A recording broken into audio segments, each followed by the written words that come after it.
Hello my dear students, हम बात कर रहे हैं वेक्टर एनालिसिस। और वेक्टर एनालिसिस में हम डिफरेंशिएशन के कॉन्सेप्ट देख रहे हैं, वेक्टर डिफरेंशिएशन के कॉन्सेप्ट देख रहे हैं। और उसमें सबसे फर्स्ट कॉन्सेप्ट हमारे पास में आता है ग्रेडियंट। क्या आता है? ग्रेडियंट। और उसका एप्लीकेशन है डायरेक्शनल डेरिवेटिव। क्या है? Directional derivative. अब डायरेक्शनल डेरिवेटिव क्या होता है और कैसे फाइंड करते हैं, वो इस लेक्चर में हम बात करेंगे। तो हमारे पास में अगर कोई स्केलर फंक्शन है, ध्यान से समझना है, अगर हमारे पास में कोई स्केलर फंक्शन फाई है और उस फाई को अगर हम 3D coordinate system, Cartesian coordinate system के रिस्पेक्ट में प्लॉट करते हैं, है ना, तो हमको एक सरफेस मिलता है जिसको हम कहेंगे सरफेस फाई। क्या कहेंगे? Surface phi. ओके। और इस सरफेस फाई का अगर ग्रेडियंट फाइंड करते हैं, है ना, क्या फाइंड करते हैं? Grad phi. तो हमको एक वेक्टर मिलता है, एक एन केप नॉर्मल वेक्टर मिलता है जो इस सरफेस के परपेंडिकुलर होगा। क्या होगा? उस सरफेस के परपेंडिकुलर होता है वो एन वेक्टर, उस सरफेस के परपेंडिकुलर होता है। That is the perpendicular vector to the this surface phi N cap. इसको हम क्या लिखेंगे? इसको हम लिखेंगे डेल फाई। ठीक है। और अगर हम डायरेक्शनल डेरिवेटिव की बात करें, बच्चा लोगों जरा ध्यान से समझना है कि अगर हम डायरेक्शनल डेरिवेटिव की बात करते हैं तो डायरेक्शनल डेरिवेटिव का मतलब इस n का कंपोनेंट किसी वेक्टर d के अलोंग। तो हमने यहाँ पर एक d वेक्टर कंसिडर किया है और इस d का कंपोनेंट अगर हम इस n का कंपोनेंट अगर d के अलोंग फाइंड करते, that is called directional derivative of this phi along this d vector. Okay, so what is meaning of directional derivative? That is the component of grade phi del phi along given vector d. Okay, तो हमारे पास में ये vector d vector given है। Okay, और n vector मतलब कि del phi vector, gradient phi vector का कंपोनेंट d के अलोंग फाइंड करना है। तो मान लेते हैं दोनों के बीच का एंगल है थीटा। कितना है? दोनों के बीच का एंगल है थीटा। और इसका अगर यहाँ पर प्रोजेक्शन हम देखें तो ये जो लेंथ होगा, ये प्रोजेक्शन का लेंथ होगा, वो होगा डेल फाई कॉस थीटा। और यही हमारा डायरेक्शनल डेरिवेटिव है। ठीक है। तो अगर हम डायरेक्शनल डेरिवेटिव की बात करें, अगर हम डायरेक्शनल डेरिवेटिव की बात करें, डायरेक्शनल डेरिवेटिव की बात करें तो वो किसके बराबर है? वो है डेल्टा फाई कॉस थीटा के बराबर। ओके, पर अगर हम दोनों का डॉट प्रोडक्ट फाइंड करते हैं, delta phi dot D vector, तो हमको क्या मिलता है? डेल्टा फाई का मैग्नीट्यूड इंटू डी का magnitude into cos theta, into cos theta. तो यहाँ पर डेल्टा फाई वेक्टर, ये एक वेक्टर है, डेल्टा फाई एक वेक्टर है, डॉट डी वेक्टर, है ना, इसको हम वेक्टर फॉर्म में लिख देते हैं सर, डॉट डी वेक्टर। ठीक है, delta phi vector dot D vector is divided by d is equal to delta phi cos theta. Okay, तो अगर हम डायरेक्शनल डेरिवेटिव जिसको हम d डॉट डी से रिप्रेजेंट कर रहे हैं, डायरेक्शनल डेरिवेटिव की बात करें तो उसका फार्मूला हमारे पास में आता है gradient phi dot D vector divided by magnitude of D, या फिर हम लिख सकते हैं gradient phi dot D cap. Okay, this is the formula for the directional derivative. This formula for the directional derivative. तो हम यहाँ पर समझ गए कि directional derivative होता क्या है. What is meaning of directional derivative? That is the component of gradient phi along any vector d. Okay, so that is the formula. हमारे पास में एक बड़ा इंटरेस्टिंग क्वेश्चन है। इस टाइप के क्वेश्चन हमारे बोर्ड एग्जाम, हमारे इंजीनियरिंग एग्जामिनेशन में आते हैं। Find the directional derivative of 1/r in the direction of R vector. तो यहाँ पर ये आर क्या है वो हमको समझना पड़ेगा। ये आर किसी पॉइंट का पोजीशन वेक्टर है। ओके, हमारे पास में फंक्शन फाई दे रखा है 1/r।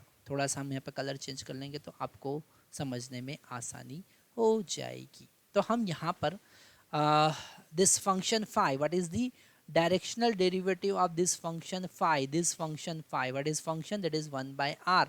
Okay, this R is the magnitude, ये आर वेक्टर है हमारे पास में। आर वेक्टर क्या है, एक्स आई k plus Y j k plus Z k. Okay, और इसका मैग्नीट्यूड क्या होगा, इसका मैग्नीट्यूड होगा that is simple R X square plus Y square plus Z square.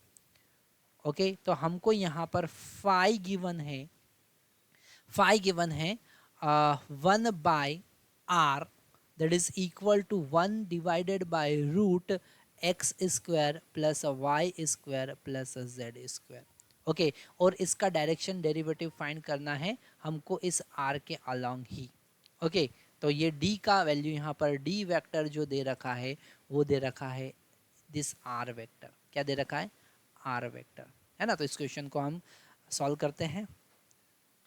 तो क्वेश्चन को सॉल्व करने के लिए सबसे पहले हमारे पास में फाई वेक्टर गिवन है 1/r, और इसको हम लिखेंगे 1 divided by root X square plus Y square plus Z square. Okay, ये हमारे पास में किसी पोजीशन वेक्टर का मैग्नीट्यूड गिवन है। तो हम सबसे पहले इसका ग्रेडियंट फाइंड करेंगे। क्या फाइंड करेंगे, ग्रेड फाई। क्या फाइंड करेंगे, ग्रेड फाई। सबसे पहले हम इसका ग्रेडियंट ग्रेड फाई फाइंड करेंगे। वो होगा डेल्टा फाई, है ना, और वो होगा del by del x of phi i k plus del phi by del y j k plus del phi by del z k. Okay, तो हम अगर इसे x के रिस्पेक्ट में डिफ्रेंशिएट करें, ये थोड़ा सा कॉन्सेप्ट आपको डिफ्रेंशिएशन इंटीग्रेशन के यहाँ पर स्ट्रॉन्ग होना ही चाहिए। तो हम सबसे पहले इस फंक्शन को फाई को x के रिस्पेक्ट में अगर हम डिफ्रेंशिएट करेंगे तो del phi by del X क्या होगा, तो डेल बाई डेल एक्स और फाई का वैल्यू हम यहाँ पर पुट करेंगे divided by root X square plus Y square plus Z square, जिसको हम क्या लिख सकते हैं, del by del x of X square plus Y square plus Z square raised power -1/2। अब हमको पता है कि डिफरेंशिएशन करने के लिए पावर आगे हम लेकर आते हैं। तो del phi by del X हमको मिला, हमको क्या मिलेगा, -1/2 this X square plus Y square plus Z square raised power now will become -3/2, क्योंकि -1/2 -1 विल बिकम -3/2। ये आपको यहाँ पर समझ में आया होगा, है ना। हम एक बार वापस से लिख लेते हैं। यहाँ पर आपके पास में -1/2 पहले से प्रेजेंट था, फिर -1 किया तो -3/2 हमारे पास में आता है। तो -3/2। अब हम x को, इस वाले एक्सप्रेशन को फिर से x के रिस्पेक्ट में डिफ्रेंशिएट करेंगे तो हमको मिलेगा 2x। क्या मिलेगा, 2x। तो 2 से 2 यहाँ पर हम कैंसिल कर सकते हैं, 2 से 2 हम यहाँ पर कैंसिल कर सकते हैं, और फाइनली हमको यहाँ पर del phi by del x मिलता है -x divided by x square plus Y square plus Z square raised to power 3/2। कितना मिलेगा, रेस्ट टू पावर 3/2। ओके, तो इस x square plus Y square plus Z square को हम क्या लिख सकते हैं, इसको हम लिख सकते हैं रूट आर। क्या लिख सकते हैं, रूट आर, है ना। यहाँ पर थोड़ा सा हम छोटे छोटे कॉन्सेप्ट का यूज़ करके क्वेश्चन को बहुत इजी बना सकते हैं। हम यहाँ पर इस x square plus Y square plus Z square को लिख सकते हैं आर स्क्वायर। तो ये जो हमको यहाँ पर del phi by del x मिलेगा, ये मिलेगा -x divided by r cube. क्या मिलेगा, -x divided by r cube. तो बड़ा इजी हो गया वो अब लिखना। सिमिलरली अगर हम बात करें del phi by del y, तो आपको मिलेगा -y divided by r cube, and del phi by del z is equal to -z divided by r cube. Okay, ये बड़ा इजी हो गया। आप तो ग्रेडियंट फाई डेल फाई हमको क्या मिला, इनका वैल्यू हम यहाँ पर पुट करेंगे तो हम लिखेंगे -x i cap -y j cap -z k cap divided by r cube. Okay, मतलब कि डेल फाई हमको मिला -r vector divided by r cube. Okay, थोड़ा सा वेक्टर रिप्रेजेंटेशन आपको ध्यान से समझना पड़ेगा। तो यहाँ पर अब हमको डायरेक्शनल डेरिवेटिव फाइंड करना है, जिसका हम डायरेक्शनल डेरिवेटिव क्या फाइंड करना है, डायरेक्शनल डेरिवेटिव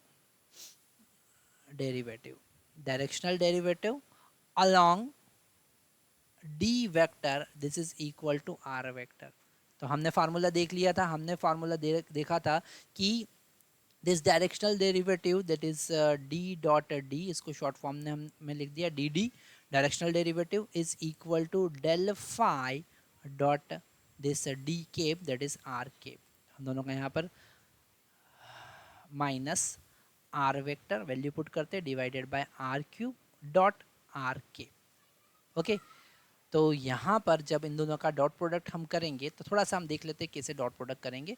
तो यहाँ पर वैसे तो इसका डॉट प्रोडक्ट हमारे पास में आर आने वाला है, तो फाइनली हमको मिलेगा -1/r स्क्वायर, है ना। इन दोनों का डॉट प्रोडक्ट कितना आने वाला है,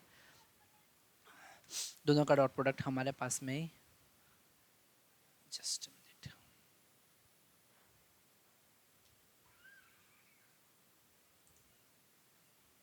हम यहाँ पर नेगेटिव साइन नेगलेक्ट करेंगे क्योंकि हमको केवल मैग्नीट्यूड फाइंड करना है। तो 1/r square is the answer. अब थोड़ा सा यहाँ पर आपको कंफ्यूजन हो सकता है कि सर आपने आर केप और आर वेक्टर का डॉट प्रोडक्ट जो है वो आर कैसे लिखा, है ना यहाँ पर। तो दैट इज द क्वेश्चन। आप एक बार इस क्वेश्चन का आंसर दीजिए, और अगर आपको नहीं समझ में आता you can ask any time. यहाँ पर ये are vector dot r is equal to r magnitude r that is equal to r divided by r cube, so 1/r square। तो ये थोड़ा सा आप एक बार देखिएगा, अगर नहीं समझ में आता so you can ask any time। Thank you very much।